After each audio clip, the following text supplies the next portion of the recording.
Hello friends, a very welcome to our beautiful channel Dubai academy. दोस्तों, Dubai academy के छोटे से platform पे आप सभी का स्वागत है। दोस्तों, आज के इस वीडियो में मैं आप लोग को बताने वाला हूँ कि आप लोग को एप्रिसिएशन किस हिसाब से लिखा जाए। ठीक है, एप्रिसिएशन कैसे लिखा जाता है, कैसे एप्रिसिएशन को आप और इन्हेंस कर सकते हैं ताकि आप उसमें आप अच्छे मार्क्स स्कोर कर पाएँ। तो बेसिकली दोस्तों, अगर मैं आप लोग को बताऊँ तो आपको टोटल मार्क्स जो रहता है वो 5 रहता है, लेकिन बेसिकली सभी को 5 मार्क्स मिलते नहीं है। किसी को 4 मिलता है, किसी को 4.5 मिलता है, तो ऐसे ही मार्क्स मिलते हैं। एक और आधा मार्क्स जो रहता है वो कट होते हैं। ठीक है, लेकिन किसी किसी को बच्चे 2 और 3 मार्क्स भी मिलते हैं। तो ये 2 और 3 मार्क्स से अच्छा है कि हमको 4 4.5 मार्क्स मिले ना। तो इसी के लिए 4 4.5 मार्क्स आपको कैसे मिलेंगे, मैं आप लोग को यहाँ पे कंफर्म तरीके से बताने वाला हूँ। और दोस्तों देखो, मैं कोई भी झूठ बोलता नहीं कि आपको 5 ही मार्क्स मिलेंगे। नहीं नहीं, आप अगर ये पैटर्न फॉलो किए तो आपको 4 मार्क्स तो एटलीस्ट मिलेंगे, और ज़्यादा गया तो 4.5 मार्क्स आपको मिल ही जाएंगे। ठीक है, और ये जो वीडियो है क्लास 10 महाराष्ट्र बोर्ड के स्टूडेंट्स के लिए है।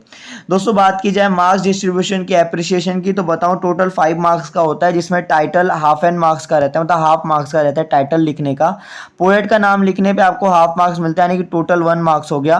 राइमिंग स्कीम लिखने का 1 मार्क्स मिलता है, यानी कि 2 मार्क्स हो गया। फिगर ऑफ स्पीच का 1 मार्क्स मिलता है, यानी कि 3, और सेंट्रल आइडिया लिखने का 2 मार्क्स मिलता है, यानी कि टोटल आपका 5 मार्क्स हो जाता है।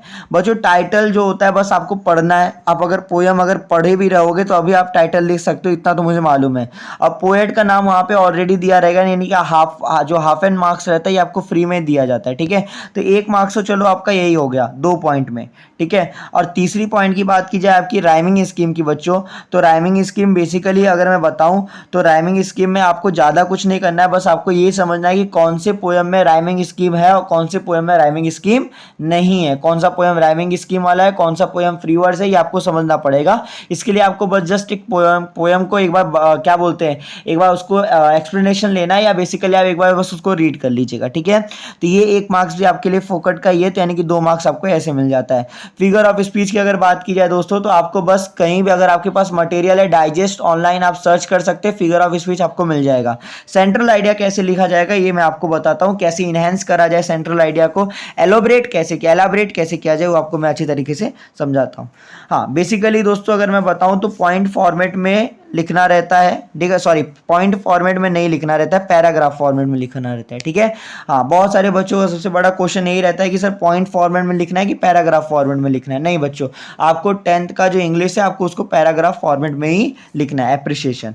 आगे बात की जाए जैसे कि आपको फर्स्ट चीज जो है, आपको फर्स्टली अंडरस्टैंड द पोयम, कि पोयम में है क्या एक्चुअली। जैसे कि एक पोयम है आप लोग का एनिमल, इसको लिखा है वॉल्ट विटमैन ने। किसने लिखा है? वॉल्ट विटमैन ने लिखा है। ठीक है, तो एनिमल में बच्चों क्या दिखाया है, एनिमल में ये बताया है वॉल्ट विटमैन ने कि आदमी के अंदर बहुत ज़्यादा रेस्टलेसनेस रहता है। रेस्टलेसनेस का मतलब कि वो असंतुष्ट रहता है, लेकिन उसके कंपैरिजन में जो एनिमल्स होते हैं वो बहुत ज़्यादा संतुष्ट रहते हैं, बहुत सेटिस्फाइड रहते हैं अपने लाइफ में। लेकिन जो इंसान होते हैं, जो ह्यूमन बींग्स होते हैं, वो सेटिस्फाइड नहीं रहते। तो यहाँ पे बच्चों आपको बहुत ही क्लियरली मैसेज दिया गया है कि यहाँ पे कंपैरिजन हो रहा है ह्यूमन बींग्स का, किसके साथ? एनिमल के साथ। समझ में आया? तो ये सेंट्रल आइडिया के ऊपर ही आपको पूरा ऐसा गोल गोल गोल गोल वहां पे जलेबी बनाना है। और थोड़ा सा अगर बड़ा लिखोगे, थोड़ा सा अच्छी तरीके से लिखोगे, देखो दोस्तों आपको ऑटोमेटिकली अच्छे खासे मार्क्स मिलेंगे। लेकिन उससे पहले आपको पहले पोयम को समझना पड़ेगा कि एक्चुअल पोयम का कंटेस्ट क्या है। समझ में आया?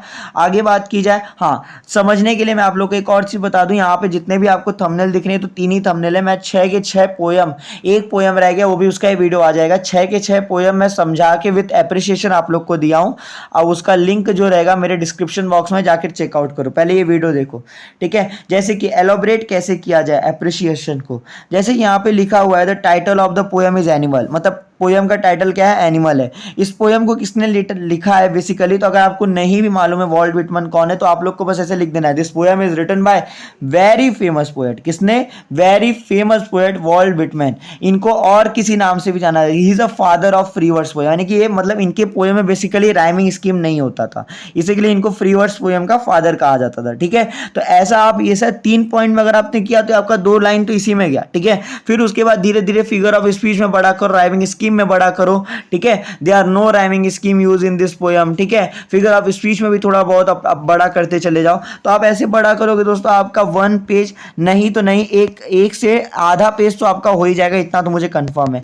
अगर आपका बच्चों 1.5 पेज अगर आपका हो जाए, मतलब 1.5 पेज नहीं, सॉरी 1 पेज भी अगर आप लोग कर लेते हैं, बेसिकली बता रहा हूँ, जो आपके पास 1 पेज मिलता है, अगर आपने उतना भी अगर पोयम को भर लिया तो आपका काम हो जाता है। अगर आप आधे से ज़्यादा भी कर लेते हो, आधा पेज भरे और थोड़ा बहुत और कर दिए, तो भी आपका दोस्तों काम हो जाता है, तो भी आपको अच्छे खासे मार्क्स मिल जाते हैं। लेकिन आपको कंटेस्ट अच्छा रखना पड़ेगा, ठीक है।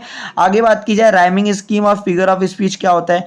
राइमिंग स्कीम की बात करूं दोस्तों, तो आपको इसको क्या करना पड़ेगा, जो भी आपके पास ऑनलाइन सर्विसेज है, ऑनलाइन मतलब जो भी आपका फ़ोन वगैरह आप चला रहे हो, शाला.com हो गया, या तो अगर आपके पास डाइजेस्ट या मास्टर की वगैरह है, तो वहाँ से आप लोग फटाफट जाके अपना राइमिंग स्कीम कौन कौन से पोयम में कौन सा राइमिंग स्कीम है वो लर्न कर लेना है। मोस्ट ऑफ पोयम में दोस्तों फ्री वर्स पोयम ही है। और फिगर ऑफ स्पीच की बात की जाए तो कौन कौन से फिगर ऑफ स्पीच है, बस आपको वो लर्न कर लेना, बाकी और कुछ करना नहीं। देखो रटोगे थोड़ा बहुत काम आएगा, ठीक है। और कैसे फिगर ऑफ स्पीच डाइजेस्ट वगैरह में लिखा गया, बस उसी हिसाब से आपको लिखना भी है, ठीक है।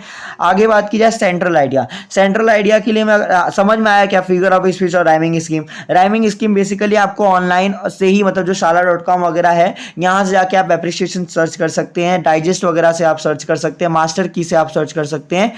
ये दोस्तों आपको बहुत ज़्यादा फायदा देगा, ठीक है। अगर आप यहाँ से सर्च करके आप समझ सकते हैं कि हाँ इस पोयम में ये राइमिंग स्कीम है, इस पोयम में ये फिगर ऑफ स्पीच है, बात खत्म, ठीक है।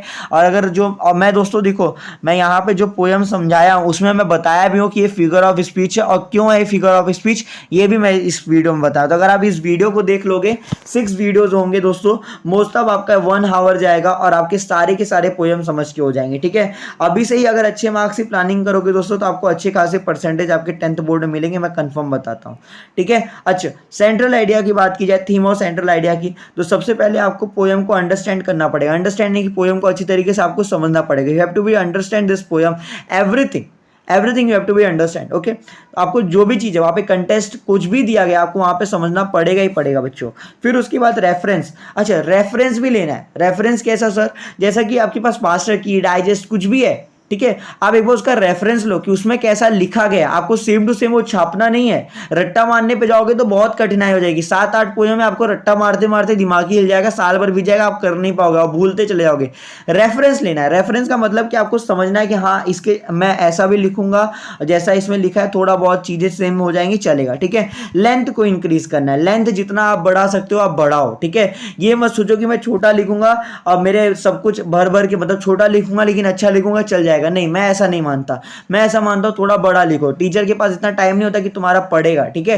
तो इसीलिए बोल रहा हूं थोड़ा बड़ा लिखो कि उनको भी ऐसा लगेगा हाँ बंदे ने लिखा। और जो जो चीजें, जैसे कि अभी आपने नाम लिखा, क्या बोलते, पोएट का नाम लिखा, तो उसको थोड़ा ऐसा हाईलाइट करने का। एनिमल पोयम का नाम लिखा, थोड़ा उसको हाईलाइट करने का। फिगर ऑफ स्पीच लिखा, थोड़ा उसको हाईलाइट करने का, ठीक है। तो ये चीज अगर आपने इतना कर लिया दोस्तों, तो 5 मार्क्स तो नहीं बोल सकता, लेकिन हाँ 4 मार्क्स या 4.5 मार्क्स आपके बच्चों फिक्स है, ठीक है। 4 मार्क्स या 4.5 मार्क्स फिक्स। और ये कम नहीं होते बच्चों, 1-1, 2-2 मार्क्स में आपका पूरा मामला अलग हो जाता है, इतना याद रखिएगा। 1-2 मार्क्स से ही पूरा खेल बिगड़ जाता है। तो दोस्तों अगर आपने इतना कर लिया तो बहुत अच्छा है, ठीक है। तो आई थिंक सो आप लोग को समझ में आ गया होगा। Proper and actual content, last point आपका इसमें है थीम एंड सेंट्रल आइडिया का, प्रॉपर एंड एक्चुअल कंटेंट। मतलब जो वहां पे एक्चुअल कंटेंट है उस पोयम का, मतलब जैसे अगर एनिमल की बात करें तो वहां पे रेस्टलेसनेस दिखाया गया है ह्यूमन बीइंग का, तो आपको उसी में ही आपको गोला गोला गोला गोला जलेबी बनाना है, ठीक है। ये नहीं कि कुछ अलग से लेकर आ गए, नहीं, आपको वहां पे रेस्टलेसनेस से ही रिलेटेड सारी चीजें लिखनी है। ये मत सोचो कि ये टीचर पढ़ेगा ही नहीं, अरे कभी कभी पढ़ भी लिया तो तुम्हारा फिर क्या होगा, ठीक है। तो इसी के लिए प्रॉपर और एक्चुअल कंटेंट भी आपको वहां पे लिखने पड़ेंगे, ठीक है। ये 4 पॉइंट अगर आपने दोस्तों बना लिया तो सेंट्रल आइडिया आपके मुट्ठी में रहेगा, आप कोई भी पोयम का सेंट्रल आइडिया समझ लोगे। लेकिन सबसे पहला चीज आपके पास क्या होना चाहिए, अंडरस्टैंडिंग होना चाहिए कि आप अंडरस्टैंड पोयम को समझे हो क्या, ठीक है।